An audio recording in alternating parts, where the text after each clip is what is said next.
Bonjour à tous, on se retrouve sur The Human Movement Therapy Podcast, le podcast dédié à la santé, à la rehab, à la performance, au corps humain et à toutes ces thématiques un petit peu holistiques, un peu atypiques. Aujourd'hui, je vais parler de la testostérone et de son importance chez la femme. Pour moi, c'est une thématique qui est hyper importante parce que je suis moi-même concernée depuis très jeune par un taux de testostérone très élevé. C'est très important parce que pour les hommes, ça peut être problématique d'en parler, mais chez les femmes, et pour les femmes surtout dans le milieu sportif, dans la force athlétique, dans les sports type le crossfit, type le bodybuilding, tous ces sports-là un petit peu liés au développement musculaire, quand on va chez le docteur et qu'on lui dit qu'on veut faire contrôler sa testostérone, qu'on veut faire une prise de sang pour contrôler les niveaux hormonaux, et qu'il voit que vous êtes un petit peu musclé, que vous êtes un peu tanké, il y a souvent, en tout cas c'est mon expérience personnelle, un préjugé autour de elle se dope, elle se charge, c'est des sports avec un développement musculaire important et donc elle veut faire un bilan de contrôle pour surveiller son taux de testostérone ou pour se doper. C'est très problématique parce que du coup, pour moi, ça aboutit à deux choses. Un, des femmes qui vont être gênées parce que c'est un petit peu malaisant quand quelqu'un insinue que vous êtes chargé et que c'est pas le cas. Deuxièmement, parce que déjà, c'est pas toujours évident de parler des symptomatiques d'une testostérone qui est trop haute ou trop basse, que ce soit pour un homme ou une femme. Et troisièmement, parce que ça va impliquer que du coup, la femme ça risque de générer un tabou et que la femme risque de ne pas en parler et de garder pour elle ça et de ne pas demander de l'aide tout simplement alors qu'elle est peut-être confrontée à tout simplement des symptomatiques qui sont assez problématiques. Donc pour moi c'est très important d'en parler pour réveiller un petit peu les consciences par rapport à ça et pour vraiment inviter à aller faire contrôler ces niveaux de testostérone et pas que de testostérone, mais là c'est le sujet du podcast, quand vous avez des symptomatiques ou des éléments qui vous alertent un petit peu. Donc la testostérone, j'ai déjà fait des podcasts dessus, elle est très importante, on en parle pour les hommes, mais c'est aussi très important pour les femmes, même si les femmes, elles ont un taux de testostérone beaucoup moins important que les hommes. Donc, une femme en santé normale par rapport à un homme en santé normale, la femme va avoir environ 10 à 20 fois moins de testostérone qu'un homme.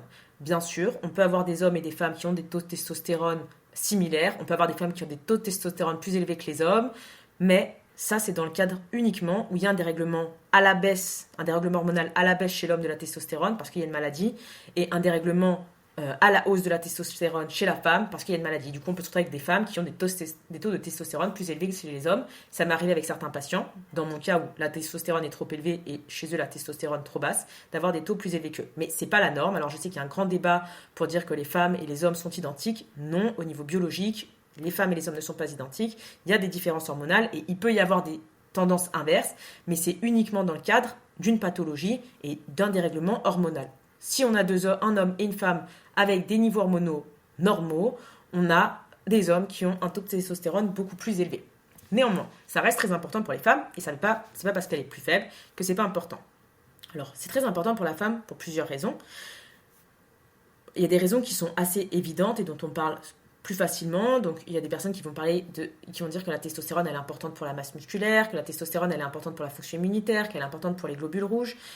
Déjà c'est un petit peu moins connu, mais elle est aussi importante pour la cognition. Alors ça c'est déjà des chemins un petit peu moins courants, mais c'est très important pour la cognition la testostérone et c'est aussi très très très important pour le sentiment de bien-être, le sentiment de confiance en soi, le sentiment de se sentir belle, de se sentir sexy, de se sentir désirable, d'avoir envie de s'affirmer. Et ça découle sur une deuxième chose, c'est que du coup c'est très important pour la fertilité. C'est-à-dire que la testostérone, elle est produite au début du cycle et elle pique au moment de l'ovulation, avant les œstrogènes. La testostérone est très importante pour la libido, pour le désir sexuel. Si la femme ne produit pas suffisamment de testostérone, elle ne va pas avoir envie d'avoir un rapport au moment où elle est le plus fertile.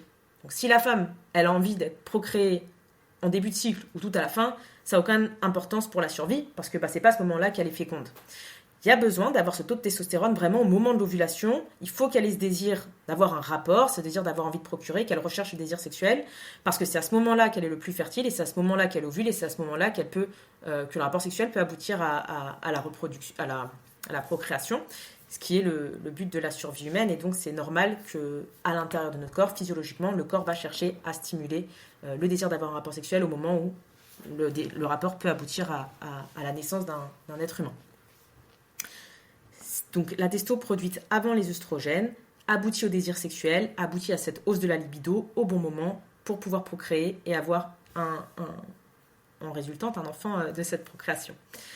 Maintenant, du coup, si la testo est est trop basse, la femme risque de ne pas avoir de libido, de ne pas avoir envie d'avoir de rapport sexuel. 2, elle risque de ne pas se sentir bien dans son corps, belle, confiante, sexy, donc ça ne va pas forcément stimuler le rapport. Et troisièmement, la testostérone, c'est très important aussi pour la qualité de l'œuf qui va être fertilisé. Donc si jamais la femme ne produit pas assez de testostérone, elle peut ovuler, elle peut avoir un œuf, mais cet œuf ne va pas être suffisamment fort, entre guillemets, pour parler de manière brute, pour être fécondé. Ce ne sera pas un œuf de bonne qualité. Donc la testostérone est très importante pour cette partie purement physique, donc toute cette masse musculaire, cette santé osseuse, etc., pour la cognition, mais aussi pour la partie psycho-émotionnelle et pour la partie un petit peu plus du sentiment de bien-être, de confiance en soi. C'est tellement important qu'il y a des études qui ont été faites et qui montrent que, et après en fait ça fait sens quand on y réfléchit, mais les femmes qui ont une taux de testostérone plus élevé ont tendance à aller vers des carrières à risque, des carrières qui du coup sont en général mieux payées parce qu'elles incluent plus de risques. Et c'est assez intéressant parce que c'est des carrières qu'en général on qualifie de masculines. C'est assez intéressant parce que je sais que c'est tabou de dire que des carrières sont masculines, mais ça pourrait faire sens dans le sens où si le fait d'avoir un taux de testostérone plus élevé a tendance à amener à une prise de risque, et donc du coup à peut-être des carrières et des choix professionnels plus risqués, si les hommes ont physiologiquement, biologiquement plus de testostérone, c'est normal qu'ils aillent vers ces carrières-là, et donc c'est normal que ces carrières-là aient plus d'hommes, et c'est normal que du coup on parle de carrière masculine. Ça ne veut pas dire que les femmes ne peuvent pas aller vers ça, et ça ne fait pas tout, bien entendu. Mais c'est assez intéressant de voir dans ces études, il y a vraiment une corrélation qui est montrée, et il n'y a pas de sexisme ou quoi que ce soit, il y a juste une corrélation, c'est des faits, que quand on a plus de testo, on a tendance à se sentir plus confiant, plus sexy, plus affirmé, plus sûr de soi, et donc à aller vers des choix professionnels, des choix de vie plus risqués, et donc qui amènent parfois à des rémunérations plus importantes. Alors ça risque de faire un petit peu crier certaines personnes qui militent pour l'égalité, et je ne dis pas qu'il y a je dis pas que c'est bien ou c'est pas bien, je suis vraiment juste en train d'exposer des faits qui sont dans la littérature scientifique, vous pouvez aller les creuser, c'est pas un souci. Donc c'est très important, vraiment aussi pour ces choix de vie. Okay. Maintenant, qu'est-ce qui peut modifier cette production de testostérone et qu'est-ce qui peut entraîner une baisse de la testostérone? Déjà, il y a tout simplement le fait de vieillir. Donc la testo en général, elle va crescendo à la puberté et elle pique autour de 20 ans. Mais après 20 ans, elle commence à décliner de 1 à 2% par an. Et du coup, si vous prenez une femme à l'âge de la ménopause, en général, elle a environ 50% de moins de testostérone qu'une femme de 20 ans, parce que la testo a décliné progressivement.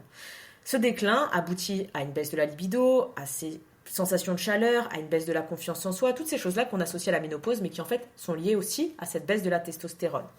Majorée si jamais la femme ne veut plus avoir d'enfants et décide de faire une excision des ovaires pour ne pas avoir à se protéger, et du coup, l'excision des ovaires peut aboutir à une baisse de 75% de la testostérone, ce qui est colossal quand on sait que la testostérone n'a pas une fonction que pour la reproduction, mais aussi pour ce sentiment de bien-être, pour cette cognition, pour ce système immunitaire, pour la santé osseuse, pour la santé musculaire. Ce qui souvent, c'est assez étonnant, c'est pas étonnant, mais du coup on comprend la corrélation, où à la ménopause on a une ostéoporose, on a de l'ostéopénie, toutes ces choses-là sont aussi une résultante de cette baisse de la testostérone qui est physiologique et qui parfois peut être majorée par certaines actions de la femme, type une excision des ovaires. Okay, parce qu'il faut savoir que les ovaires produisent la testostérone à 25% chez la femme. Donc il y a 25% qui est produit par les ovaires, 25% par les glandes surrénales et 50% à l'issue de la conversion de la DHEA et de l'androsténédione. Mais ce n'est pas le sujet d'aujourd'hui.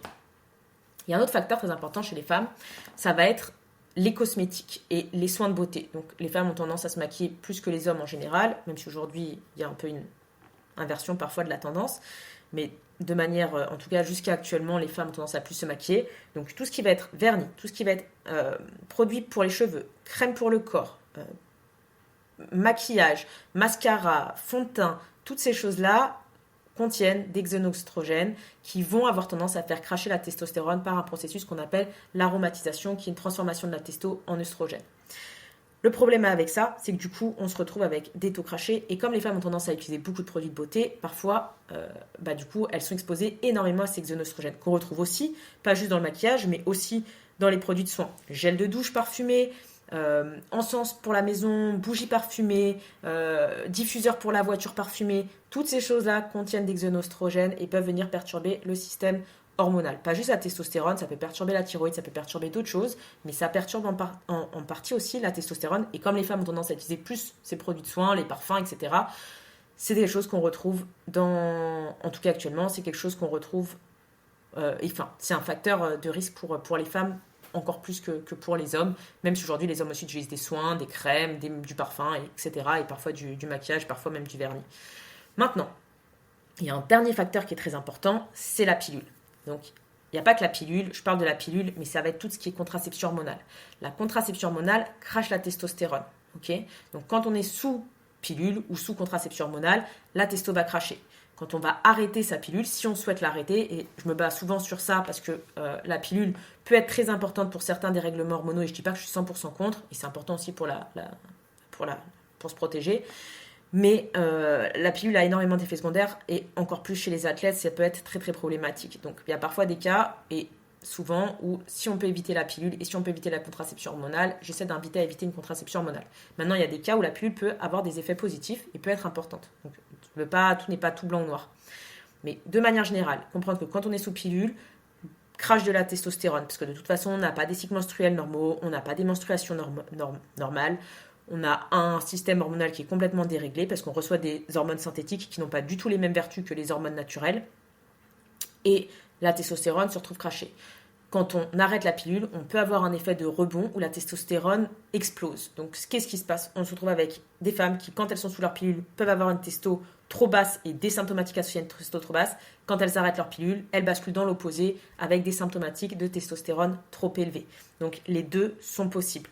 Maintenant, il y a quelque chose à savoir, c'est que un des facteurs qui engendre ça, c'est la SHBG. La SHBG, qu'est-ce que c'est? C'est une petite protéine qu'on appelle la sex hormone binding globulin qui s'attache à la testostérone libre. La testostérone libre, c'est celle qui va agir sur les tissus. Quand cette petite protéine, elle s'y attache, elle rend la testostérone un peu inactive. Quand on est sous pilule, la SHBG, elle explose. Donc on se retrouve avec la testostérone qui ne peut pas être active et agir normalement sur les tissus, sur les récepteurs. Quand on arrête la pilule, cette SHBG, elle crache. Et du coup, on se retrouve avec une testostérone qui est beaucoup plus active et qui du coup peut produire tous les effets secondaires associés à une testostérone trop élevée. Donc c'est très important de faire attention à ça quand on est sous pilule et quand on arrête la pilule, d'aller contrôler la SHBG pour voir où elle se situe et du coup comprendre son impact sur la testostérone. Il y a d'autres choses qui peuvent impacter le crash de la testostérone ou le dérèglement de la testostérone, mais on peut avoir le cortisol. Donc le cortisol, quand on est exposé à beaucoup de stress, a tendance à cracher toutes les hormones et notamment du coup la testostérone. D'accord? Donc on a vraiment des liens entre thyroïde, testostérone et cortisol. La thyroïde que je viens de mentionner, hyperthyroïdie peuvent dérégler la testostérone. Donc vraiment, quand vous regardez les symptômes d'une hypothyroïdie, d'une hyperthyroïdie, d'un cortisol trop bas et d'une testostérone trop haute ou trop basse, vous trouvez énormément de symptomatiques similaires et c'est parce que les trois sont connectés et les trois peuvent se dérégler entre elles. Donc la thyroïde peut dérégler la testo qui peut dérégler le cortisol et inversement, le cortisol peut dérégler la testo et la thyroïde et la testo peut dérégler la thyroïde. Donc on peut vraiment avoir des influences dans tous les sens et c'est important d'aller faire checker pas juste la testo mais tout ce qui va aussi avec. Dernier point très important qui concerne, même si c'est plus tabou, beaucoup d'hommes, mais aussi beaucoup de femmes, et souvent on en parle plus pour les femmes, c'est tout ce qui est trouble du comportement alimentaire. Donc régime hypocalorique, hyper commun dans les sports à catégorie de poids de corps, dans tous les sports de musculation. Régime hypocalorique, tout ce qui va être régime avec pas suffisamment de lipides, régime avec un apport nutritionnel qui est déficitaire. Ça a tendance à faire cracher la testo. Pourquoi? Parce que le cortisol est un précurseur de la testostérone. Et donc, si on ne consomme pas suffisamment de lipides, on ne va pas avoir suffisamment de cholestérol, pas suffisamment de production de testostérone. Et pareil, avec un régime hypocalorique, le système se met vraiment en crash. Donc, on peut avoir des problématiques associées. C'est quelque chose d'assez commun. Maintenant, par rapport aux symptomatiques d'une testo trop haute ou trop basse. Donc, comme j'expliquais, la testostérone trop basse, j'ai mentionné plus ou moins les symptômes importants. Manque de masse musculaire, ostéoporose, ostéopénie, baisse de la libido, dépression, difficulté à se concentrer, sentiment d'être dans le brouillard, ça peut être vraiment de l'apathie, des cycles menstruels irréguliers, des sauts d'humeur, des pertes de cheveux, la peau qui est très sèche, donc la peau qui craquelle un petit peu, de la fatigue chronique, vieillissement accéléré, parfois même de la dépression. Tout ça, c'est des symptômes associés souvent à la testo trop basse.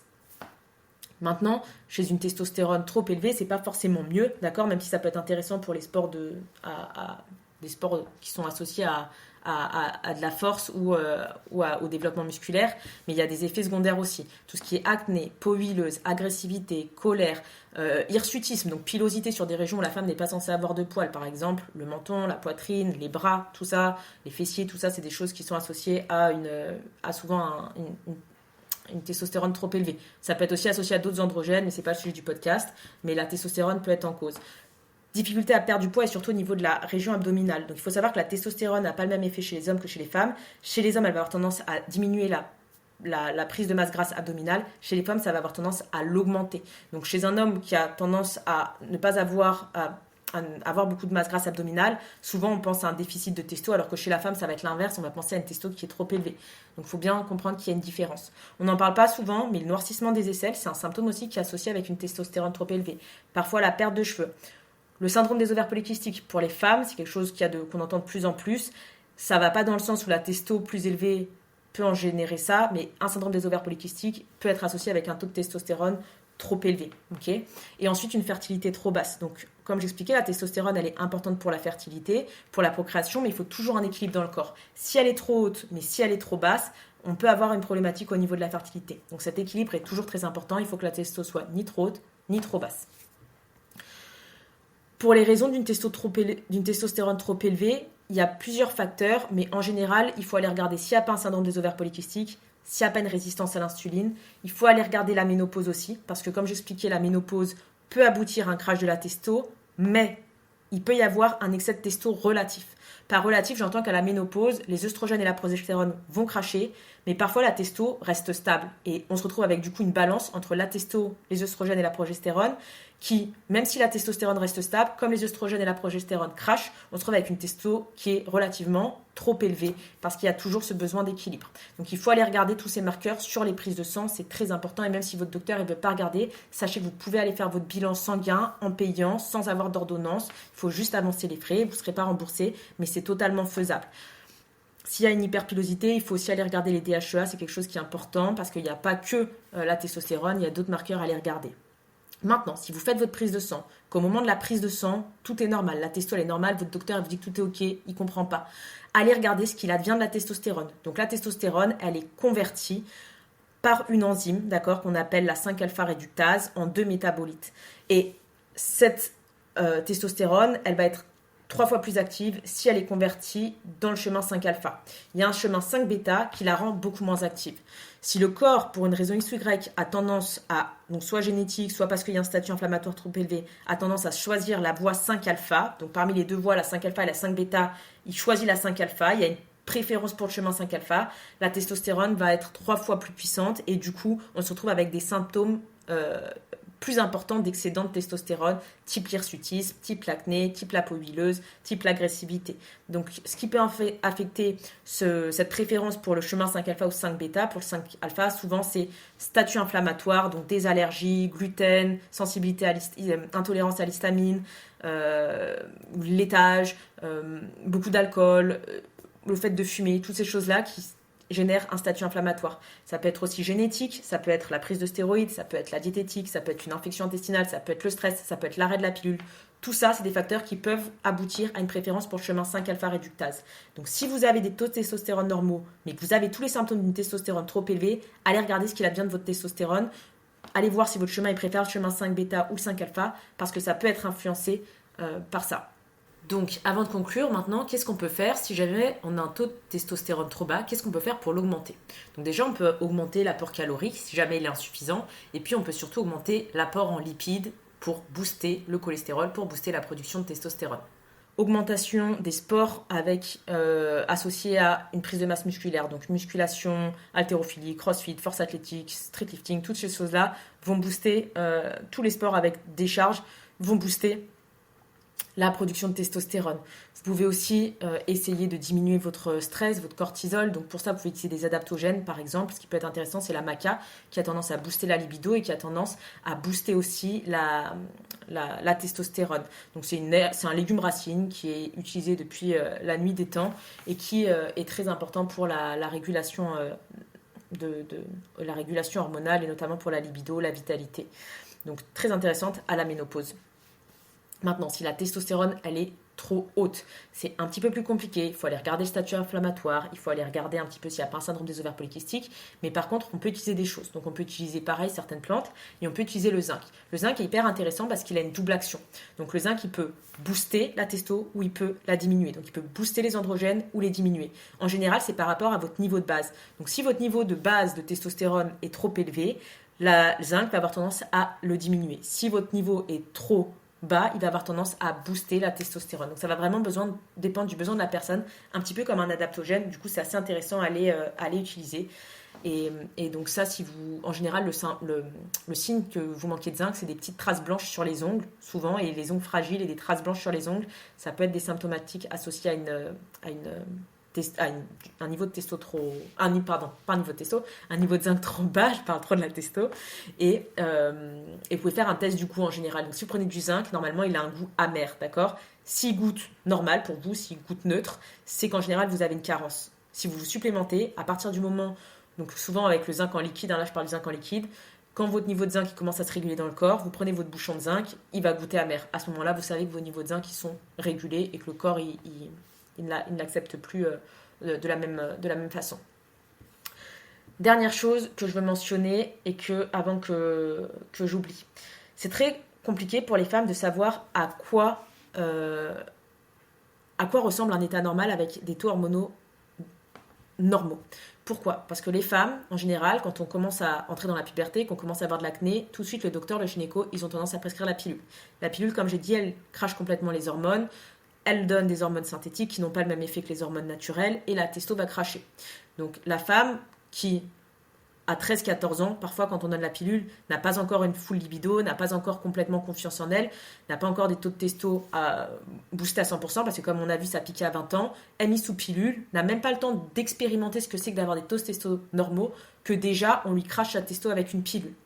Donc la femme se retrouve à 40-50 ans, à avoir passé 40 ans sous pilule et à ne jamais avoir connu ce que c'est que d'avoir un taux de testostérone normal. Et du coup, pour elle, tout ce symptôme parfois de testo basse, de sentiment de pas de confiance en elle, de pas se sentir bien dans sa peau, de pas être sexy, de pas s'apprécier, de pas se sentir affirmée, de pas se sentir... Toutes ces choses-là, ce sentiment de dépression, d'anxiété, cette baisse de la libido, pour elle, sont son état normal, son état de base, et elle ne connaît jamais ce que c'est. Donc si c'est votre cas, ne vous dites pas que c'est normal. Faites checker vos niveaux. Si les niveaux sont bas, essayez de mettre en place quelque chose pour essayer de réguler ça et d'expérimenter ce que c'est que d'avoir des taux hormonaux normaux avec une testo régulée. Okay, c'est vraiment quelque chose de très important parce que la pilule, elle est vraiment donnée trop jeune ou maintenant toutes les contraceptions hormonales alternatives à la pilule, mais qui, pareil, modifient et crachent la testostérone. Donc ça, c'est très, très, très important.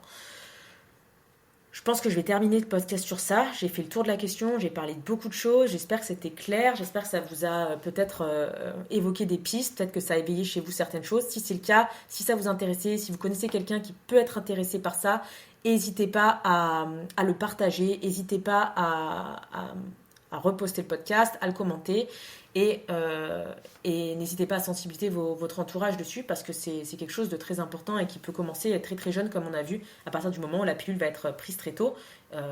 Ça peut être quelque chose qui affecte aussi un adolescent qui a 16, 17, 18 ans et qui a juste été mis sous pilule extrêmement tôt.